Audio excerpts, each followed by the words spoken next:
Bienvenidos al podcast de We Exchange, la plataforma que conecta emprendedoras con alto potencial de crecimiento de América Latina y el Caribe con inversores y mentores. Durante cada episodio de este podcast podrás escuchar las historias de emprendedoras exitosas de la región, sus desafíos y sus lecciones aprendidas. También conversaremos con inversores y actores internacionales sobre las tendencias y los factores clave del mundo emprendedor. Si te interesa conocer quiénes son las emprendedoras y las startups de América Latina y el Caribe que están revolucionando el mundo a través de la innovación, o te interesa estar actualizado sobre el ecosistema emprendedor, este es el podcast que no te puedes perder. Hoy tenemos el gusto de hablar con Agustina Sartori, fundadora y CEO de Glam-ST y directora de innovación y realidad aumentada en Ulta Beauty. Agustina, bienvenida. Muchas gracias por invitarme. No, un placer. Bueno, me encantaría empezar este podcast preguntándote que nos cuentes un poco de ti y de tu emprendimiento. Sí, bueno, te cuento un poco. Yo soy uruguaya. Empecé en el emprendimiento en realidad, enseguida después de que terminé mi carrera. Estudié ingeniería telemática en la Universidad de Montevideo. Y en realidad el inicio fue mi proyecto de fin de carrera. Yo siempre quise meterme en lo que es realmente el desarrollo de una tecnología. Me encantaba el software, siempre de chica. Y bueno, ahí fue que empezamos el emprendimiento.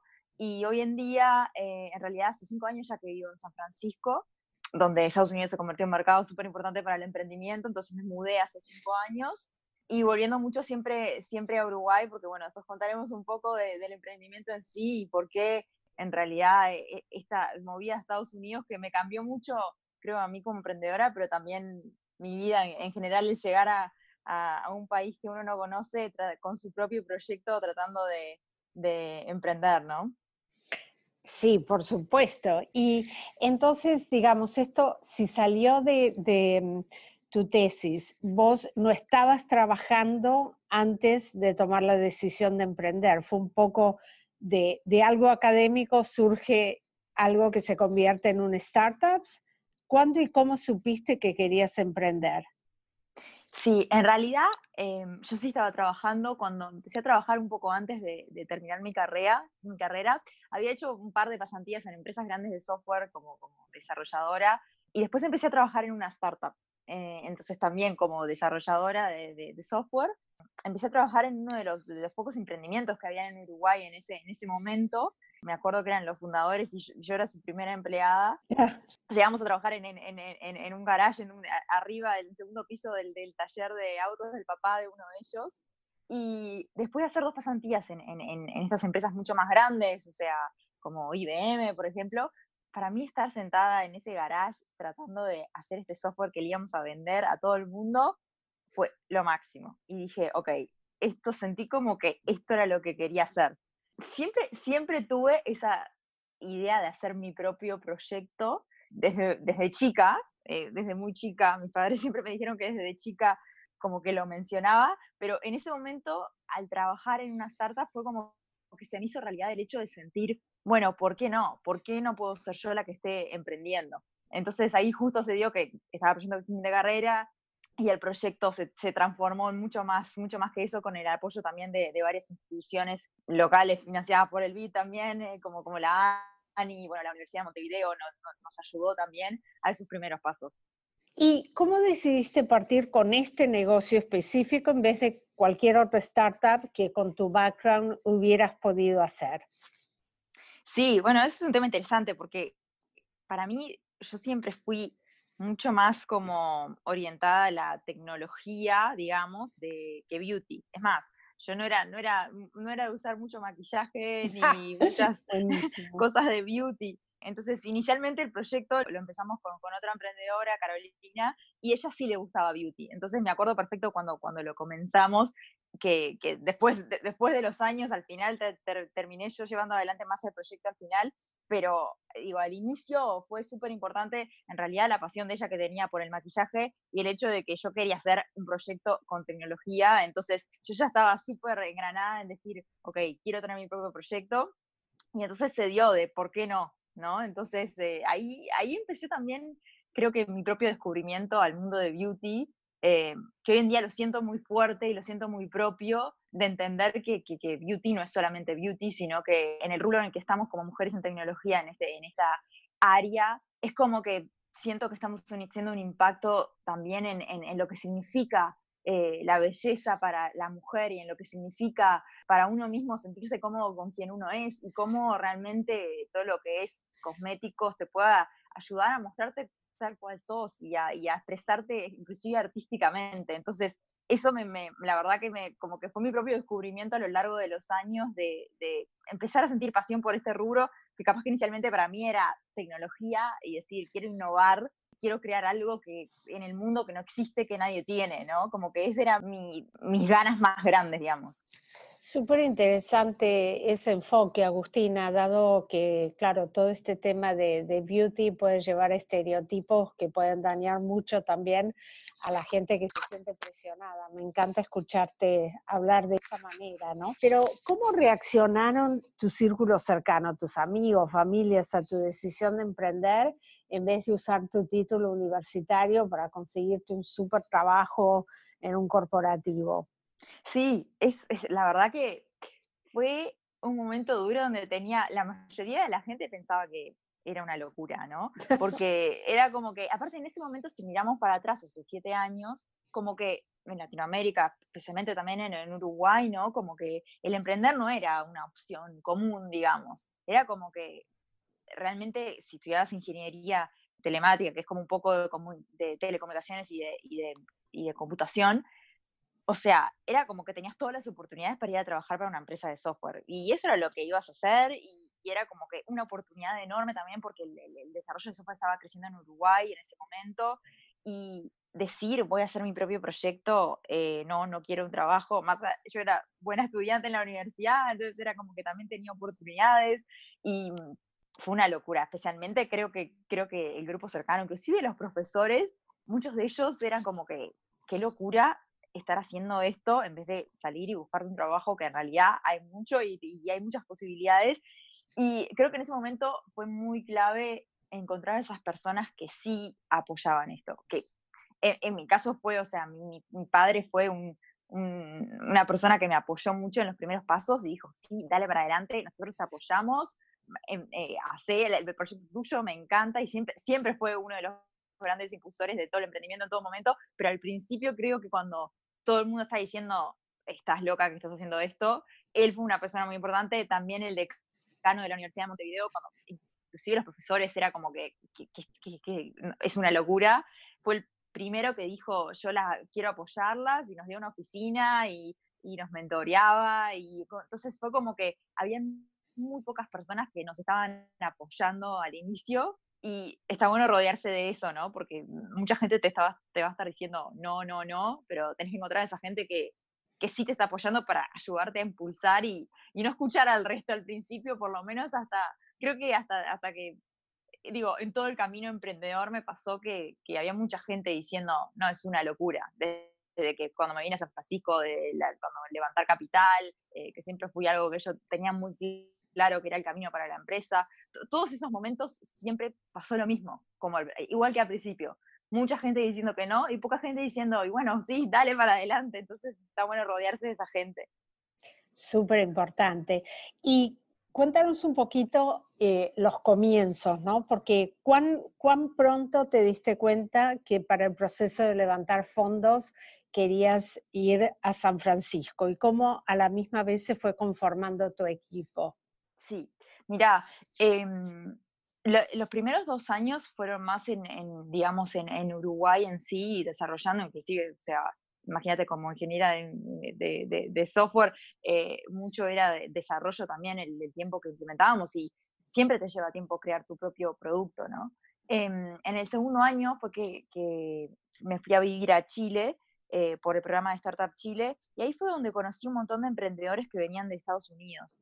Y para ahí me acuerdo que hice un clic y que todos estaban hablando de levantar capital y de inversores ángeles y yo nunca lo había escuchado en mi vida. O sea, era Mm. como que, se puede levantar capital, hay inversores ángeles. Y me empecé a informar y me empezaron a contar ellos, o sea, hasta hoy sigo siendo muy amiga de varios de ellos, conservé esas amistades, que ellos venían de otro mundo, ¿no? De un mundo que yo no conocía. Y en ese momento me acuerdo perfecto haber hecho un clic donde dije, para un poquito, o sea, estos chicos que son emprendedores de Estados Unidos, ok, nacieron en otro lugar, sin duda que han tenido otras oportunidades a nivel de en las universidades que pudieron estudiar, los contactos que puedan tener en Estados Unidos, pero no los siento tan diferentes a mí. O sea, es como que me siento muy parecida a ellos. ¿Por qué no? ¿Por qué yo no puedo también hacer eso? Entonces fue como que me sacó ese estereotipo de pensar, uy, yo no puedo, los emprendedores en Estados Unidos deben ser mucho más inteligentes que yo, deben ser mucho más buenos que yo, deben ser... Me di cuenta sí que estábamos un paso atrás y decir, yo no tengo esos contactos, yo no fui a esas universidades, sí, ok, pero me hizo sentir como diciendo, en realidad seguramente me cueste más que ellos, pero sí puedo, o sea, me siento capaz de hacerlo. Entonces, esa semillita ahí, me acuerdo perfecto, hay amigos míos que se acuerdan el día que dije en Chile, de que vas a ver que en unos años voy a estar viviendo en San Francisco. Y lo dije y en el momento todos nos reíamos porque para ellos era una locura pensar de que iba a llegar a Estados Unidos, tener una green card, poder quedarme, levantar capital, era como una demencia estar pensando que yo desde Uruguay iba a poder llegar a eso con el emprendimiento. Entonces es algo que recordamos muy, que nos reímos siempre, porque la verdad que 2 años después estaba en San Francisco. Eh, entonces fue muy como que creo que en la historia hay mucho de eso de decir, esto es una locura, pero igual lo puedo hacer y darle para adelante sin importar la consecuencia, ¿no? Decir, bueno, es lo que siento y es lo que creo que podemos lograr, ¿no? Y ahí Claro. empezó la aventura de cómo llegar a San Francisco, ¿no? Que eso es todo otro tema de decir, el día que decís, tengo que ir a San Francisco, voy a levantar capital, a realmente lograrlo, ¿no? ¿Y cómo fue eso? ¿Cómo fue eso a lo mejor el momento clave que te marcó como emprendedora, la decisión de irte a San Francisco por tu cuenta? Obviamente habías hecho contactos, pero ¿cómo es llegar a un lugar donde no estás hablando tu lengua natal, no conoces a tanta gente y querés levantar fondos?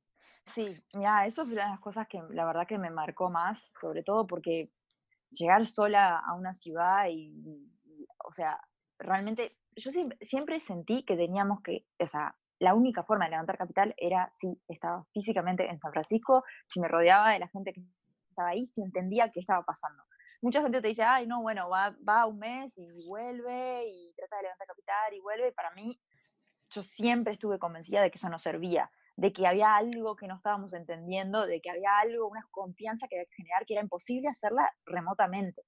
Y bueno, fue sin duda uno de los momentos, la verdad, que me marcó muchísimo y más difíciles, de sentir que llegas a un lugar con toda una expectativa, ¿no? Que llegas a un lugar, o sea, pensando de que tengo este proyecto alucinante, tengo tipo un software increíble, algo único, y de que todo el mundo te va a abrir las puertas. Y la realidad es que es el opuesto, ¿no? Todo el mundo te mira y dice, pero ¿de dónde viene esta persona? ¿Pero por qué te voy a dar una reunión? Pero, o sea, hay un riesgo enorme, tu equipo está en Uruguay, ¿qué es Uruguay? ¿Dónde está Uruguay? ¿Hay emprendedores en Uruguay? O sea, todo eso que empezó hace 5 años desde que estoy acá, es como un proceso que es como que te das contra la pared, ¿no? Y decís, pará, esto que pensaba yo que leía en la prensa de que todas estas startups levantaban capital, no es verdad, porque sin duda que reuniones y reuniones y reuniones y nunca nadie dándote ni un dólar de capital, ¿no? Yo creo Claro. que en ese momento fue muy importante, de casualidad conocí a un inversor de Estados Unidos, de Riverwood Capitals, que hace un evento en Uruguay. En ese momento auspiciaba el evento de Uruguay del Punta Tech en ese momento, y lo conocí ahí y estuve charlando 20 minutos con él, me acuerdo perfecto, siempre hablamos del tema porque se volvió uno de los mentores más importantes a lo largo del camino emprendedor. Y después de hablar media hora terminamos en contacto y lo llamé, y me acuerdo que hablé media hora por teléfono, le conté un poco de mí, me preguntó un poco de mí, y terminó participando de la ronda de inversor ángel, esa que estábamos haciendo a la vuelta de Chile, ¿no? Que en el momento es una locura. Yo le he preguntado después, una pregunta, ¿por qué me diste plata en ese momento cuando en realidad no tenía nada? No me conocías, y siempre me dice, Agustina, es que yo cuando te conocí a vos sentí que había algo especial, y yo me doy cuenta de la gente especial. Entonces dije, de alguna forma tengo que tener a esta persona cerca de mi vida. Y la única forma que podía hacerlo era dándote capital ángel. Y entonces ese fue como el origen de por qué en realidad invirtió en mí como emprendedora, ¿no? Y que a lo largo del camino emprendedor, sus consejos fueron, o sea, él siempre me decía, Agustina, cuando haya una emergencia, ahí es que me tenés que llamar. Qué Entonces, bueno. siempre que tenía problemas de que con la visa, con la green card, con el levantamiento de capital, con el proceso de adquisición de la empresa, hasta el último día fue él el que fue esa persona clave para mí. Pensar que lo conocí en el principio del camino emprendedor, ¿no? Qué interesante que hayas podido tener esa experiencia tan temprana de lo que es recibir capital inteligente, no solo dinero, sino realmente ayuda en tu camino emprendedor, ¿no?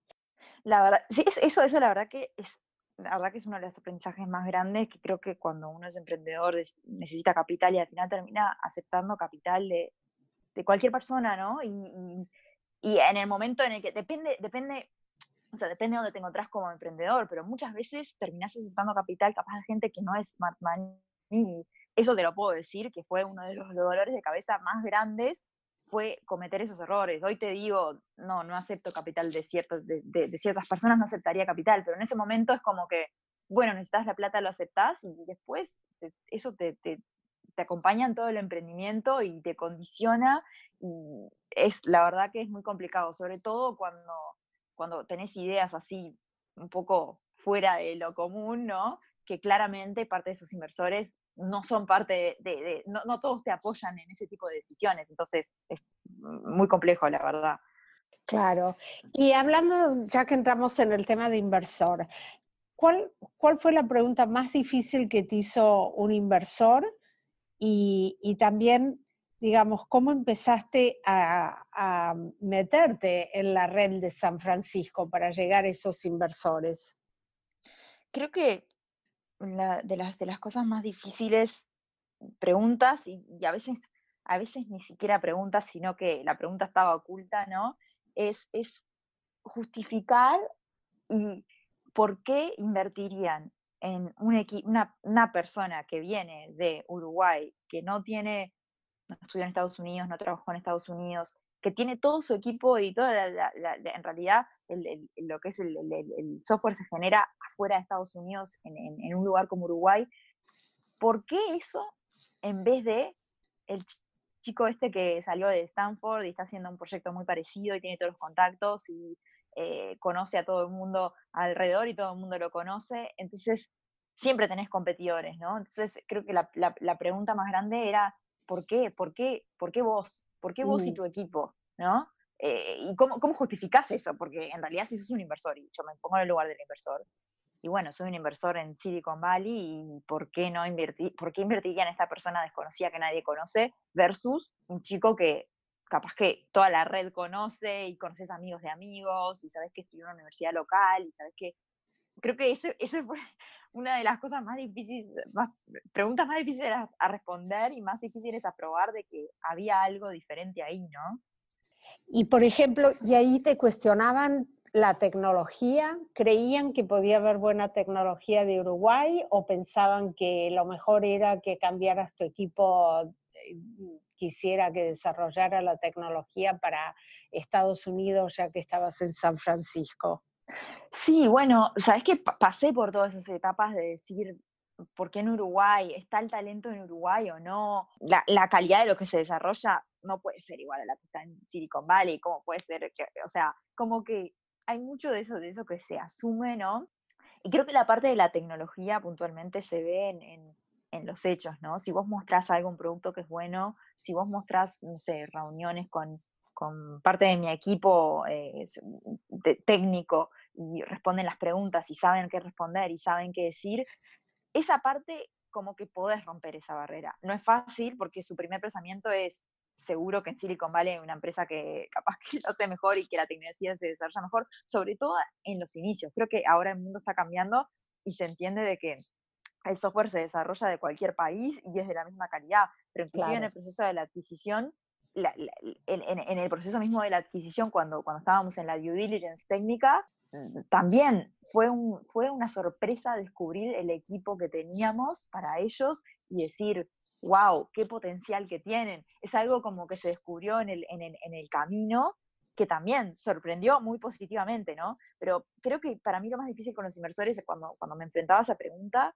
era más que nada el tema de confianza. ¿Por qué tengo que confiar en vos? ¿Por qué Ok. confío en vos y no en esta otra persona que es alguien que yo conozco, cercana, ¿no? Entonces, y eso es muy difícil y ahí creo que también fue en empezarme a dar cuenta y los aprendizajes de decir, ok, no me van a dar plata como capaz que un emprendedor que tenga un track record es un momento, que haya estudiado en una universidad, que voy a tener que construir esa confianza y entender de que esa como intuición que tenía yo de pasar tiempo ahí era real, que tenía que pasar tiempo ahí, que tenía que reunirme con esos inversores cada tanto, contarles cómo estaba yendo, mostrarles el progreso, ir construyendo esa confianza que no existía.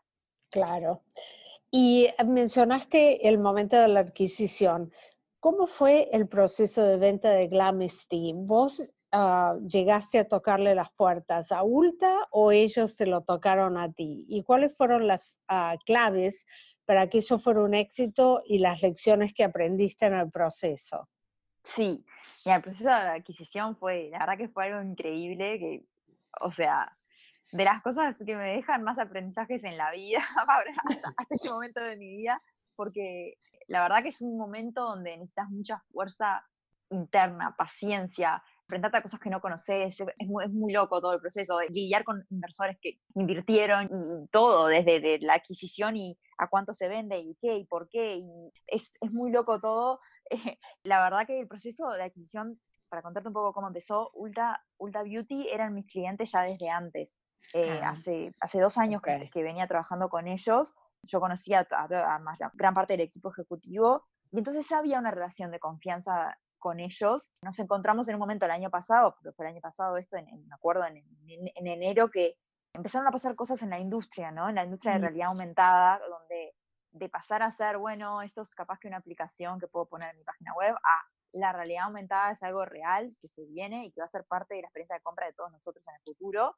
Se dio ese momento de que, viste, cuando te dicen, no, el timing es todo, y dices, bueno, el timing es todo, sí entiendo lo del timing, en el tiempo en el que estás, que es importante, pero nunca lo había sentido como en febrero, en enero. El timing es todo. Sentí como que la industria estaba diciendo, este es el momento, o sea, la industria de beauty está diciendo, queremos realidad aumentada, se dio una adquisición de un competidor, Modiface por L'Oreal, lo que movió el mercado a decir, ok, esto es real, esto está pasando. Y ahí fue que empezamos las conversaciones con Ulta Beauty, en realidad, del proceso de adquisición, de decir, ok, me acuerdo, nos sentamos y dijimos, bueno, tenemos que construir, ¿qué es la visión? Me preguntaron a mí qué era la visión de futuro de realidad aumentada, y empezamos a hablar de cómo podíamos trabajar, cómo podíamos lograr de implementar todo esto.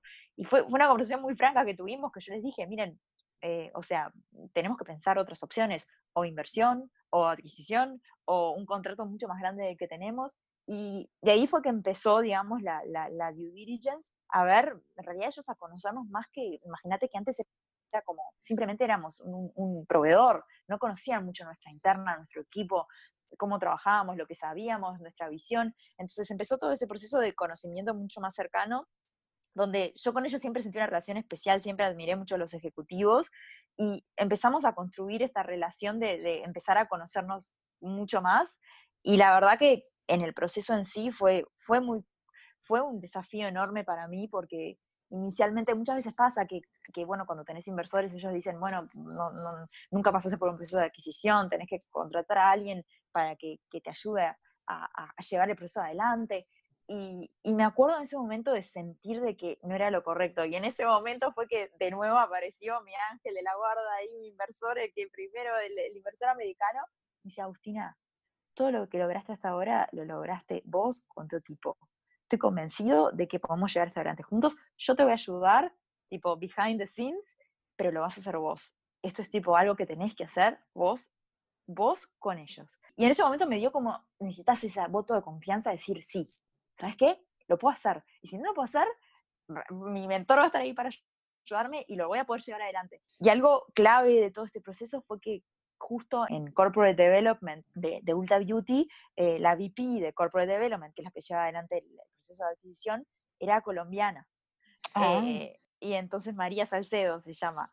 Y entonces fue como que todo calzaba, es decir, cómo, o sea, negociar un proceso de adquisición con la complejidad que tiene y con todas las fichas tienen que encajar y cómo los equipos se tienen que entender y cómo de alguna forma yo tenía que mostrar esta confianza del equipo Uruguay a una empresa americana, una empresa pública americana que no tenía presencia afuera de Estados Unidos, y cómo ella de su lado también tenía que convencer a los ejecutivos de que sí, esta era la decisión correcta y hacerles ver todo el valor que tenía realmente tener este equipo en Uruguay, y cómo las dos, como latinas, actuamos como en cada parte, yo también mostrándole a los chicos en Uruguay de que Ulta Beauty era una empresa americana, pero que era también el camino correcto, y ella desde su lado también hablando con los ejecutivos y explicándoles acerca de romper ese, ¿viste? Construir como puentes entre las dos culturas, y cómo el hecho que ella era colombiana y fue clave para todo esto.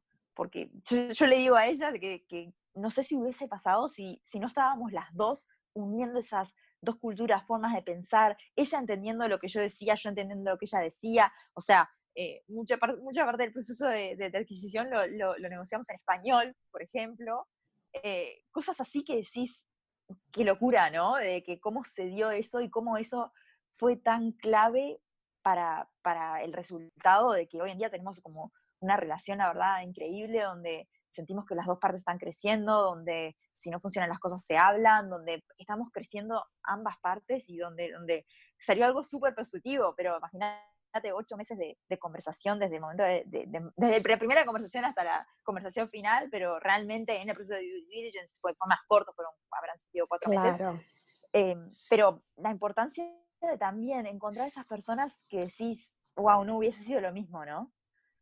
Absolutamente. Y ahora que Glamstam es parte de ULTA, entonces, ¿cuáles son tus próximos pasos, vos como Agustina? Sí, bueno, ahora nosotros construimos un plan junto con Ulta que vamos a ejecutar, que es en realidad la adquisición de mucho de la adquisición se dio por lo que podíamos construir juntos en el futuro. Entonces tenemos un plan conjunto, digamos, para implementar todo lo que es innovación en realidad aumentada adentro de Ulta Beauty. El equipo, 100% del equipo se conservó y estamos creciendo, estamos contratando más gente también en Uruguay. Ulta apostó a Uruguay también, casi que duplicamos el equipo de tecnología en Uruguay, y somos parte de este equipo de innovación, donde tenemos claramente un plan y estamos ejecutando esa visión que de alguna forma se combinó mi visión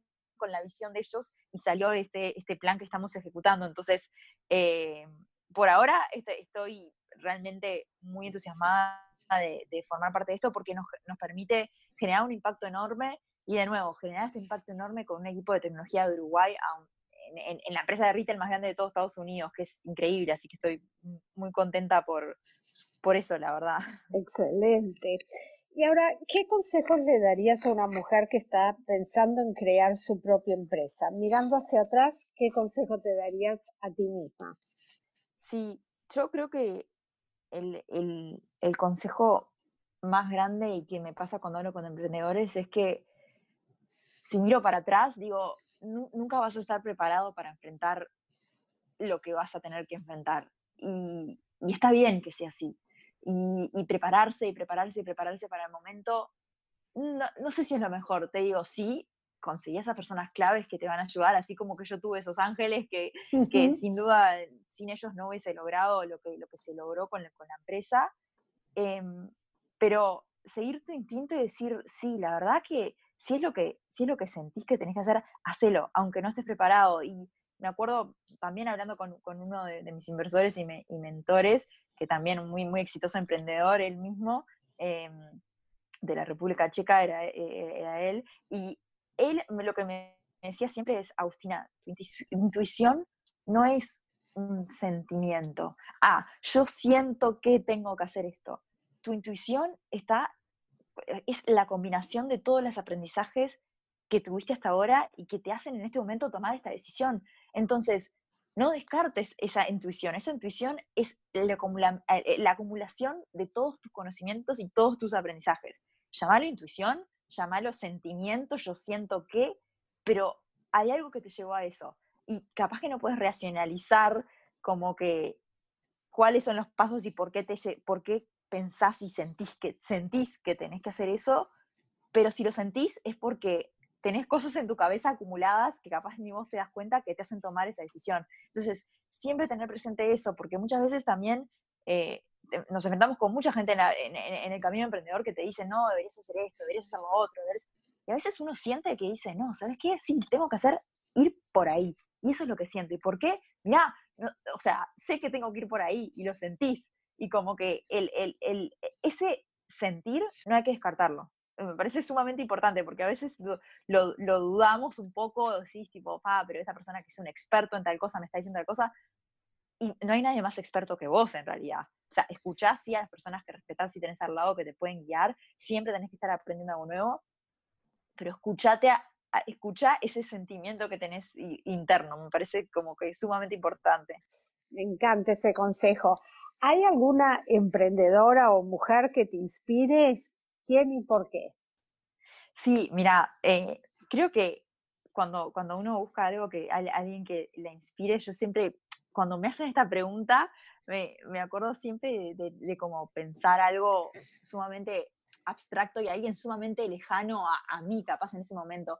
Y creo que a partir de los años me empecé a dar cuenta que eh, está bueno tener a alguien que sea un modelo a seguir o alguien que querés seguir, que no esté tan lejos de lo que sos vos y que sea algo que sentís que podés como que estás un paso atrás, pero que lo podés lograr. Y creo que para mí alguien que sigo mucho también en las redes sociales es Emily Weiss, la fundadora de Glossier, que es una marca de maquillaje, porque realmente siento que lo que construyó ella como marca es increíble y también la vi desde el inicio también de como emprendedora que la seguía en las redes, en los medios, y es como que siento que de alguna forma sus pasos y lo que ha logrado, me siento de que sí estoy un paso atrás, pero que algún día puedo ser ella. Entonces, eso me gusta tenerla a ella como modelo a seguir, porque sin duda que es una persona sumamente exitosa, que está un paso más adelante que yo, pero que me hace sentir de decir, ok, bueno, si ella lo logró, creo que yo lo voy a poder lograr. Me encanta eso porque es un poco también el tema que muchas veces en We Exchange hablamos, ¿no? Mujeres reales, de carne y hueso que nos puedan inspirar, pero que también nos podamos reflejar en ellas y decir, bueno, en un tiempo yo puedo ser o hacer lo que tú hiciste, ¿no? Me encanta. Exacto, exacto. Agustina, fue un gusto que nos acompañaras en esta edición del podcast de We Exchange. Realmente tu aventura emprendedora seguro va a inspirar a muchas otras el tema de irse a un país donde el idioma, las redes no son las tuyas con las que creciste, a la vez el apoyo que recibiste de tus amigos, familia, gente que creyó en vos, los ángeles que aparecieron en tu camino. Me parece que nos dejas un mensaje súper inspirador, pero también con muchas lecciones y mucho para reflexionar, como tu punto sobre lo que es la intuición. Entonces, gracias por compartir todo esto y nos seguiremos viendo, estoy segura, en el futuro y siguiéndote a través de las redes. Y también estarás con nosotros en We Exchange en Paraguay, ¿verdad? Te vamos a Sí, tener. sí, sí. Entonces ahí también tenemos más oportunidad de hablar más de cómo siguen tus aventuras. Mil gracias. No, muchas gracias a ti por realmente dejarme también contar esta historia y ver si impacta e inspira a otras que también están como con esas ganas de hacer algo o que están en la mitad del camino y piensan que no lo pueden lograr o que están con desafíos de que está bueno tener ejemplos de que nada es fácil, obviamente, y todo es un aprendizaje, pero bueno, cuando te subís a este barco es como que hay que seguir remando. Buenísimo. Muchas Bueno, gracias. Agustina, gracias. Adiós.